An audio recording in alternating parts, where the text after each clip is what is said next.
जादुई तोता। एक छोटे से गांव में एक गरीब परिवार रहता था। उस परिवार में रामू और उसकी बीवी सीता उसके बेटे चिंटू के साथ रहते थे। उसी गांव में एक तोता भी रहता था। उसका नाम था रघु। वो किस्मत का धनी था। जहां भी जाता वहां किसी भी चीज की कमी नहीं पड़ती थी।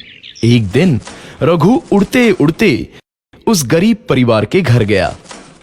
रघु सोचता है, अरे वाह, लगता है यहाँ आज बहुत अच्छा खाना मिलेगा। मैं पेट भर के खाऊंगा। वो एक कटोरी में रखे अमरूद देखता है। अरे वाह, अमरूद, मुझे तो ये बहुत पसंद है। मैं तो इसे पेट भर के खाऊंगा। रघु तोता अमरूद खाने ही लगता है।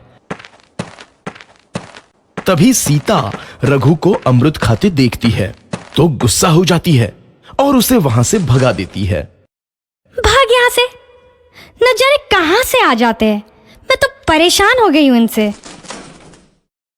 सीता के भगाने के बाद रघु चुपचाप से एक कोने में रहता है। धीरे धीरे उस परिवार की बरकत होने लगती है।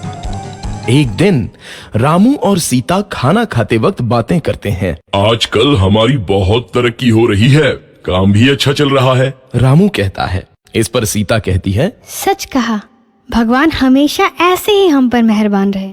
बेटा चिंटू भी कहता है, पिताजी, मुझे खिलौना लेके दो ना, मेरे सभी दोस्तों के पास है। रामू कहता है, ठीक है, जरूर लाऊंगा। सीता कहती है, कितने खुश है सब, मेरे परिवार को किसी की नजर ना लगे। एक तरफ ऐसी बातें होती हैं तो दूसरी तरफ रसोई में रघु तोता भी अमरूद खाते रहता है।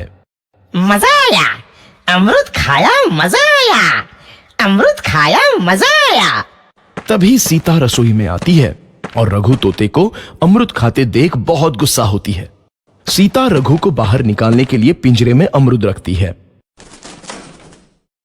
रघु जब अमरूद खाने लगता है तो पिंजरे का दरवाजा बंद हो जाता है और वो उसमें फंस जाता है।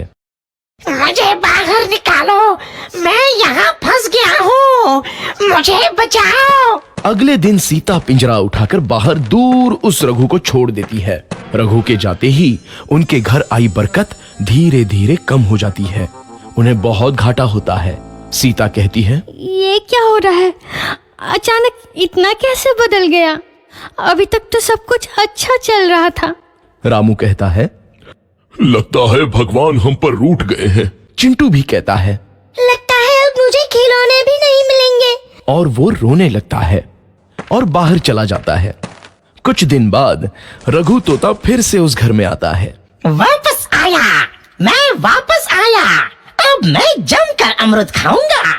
रघु सीधा रसोई घर में चला जाता है और अमरूद खाने लगता है। कुछ देर बाद सीता रसोई में आती है और रघु को देख कहती है, एक तो घर में पहले से इतनी दिक्कत चल रही है और ऊपर से ये तोता मुझे और परेशान कर रहा है। सीता रघु को वहां से भगा देती है। रघु उड़कर किसी कोने में छुप जाता है। कुछ दिन बाद धीरे धीरे उस घर की बरकत वापस आने लगती है। काम भी अच्छे से चलने लगता है। एक रात जब रघु तोता अमरूद खाने जाता है तो पिंजरे में फंस जाता है। ये लोग आखिर चाहते क्या हैं? एक तोते को शांति से अमरूद खाने क्यों नहीं देते? मैं कौन सा चोरी कर रहा हूँ?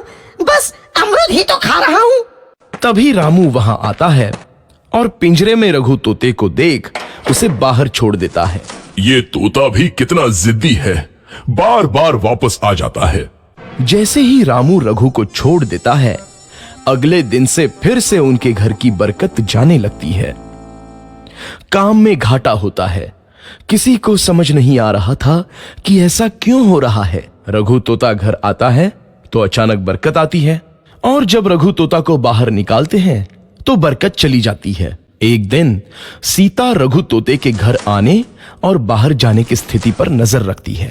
ये तोता जब भी घर आता है तो घर में बरकत आती है और जैसे ही ये घर से बाहर जाता है तो उसी के साथ बरकत भी चली जाती है।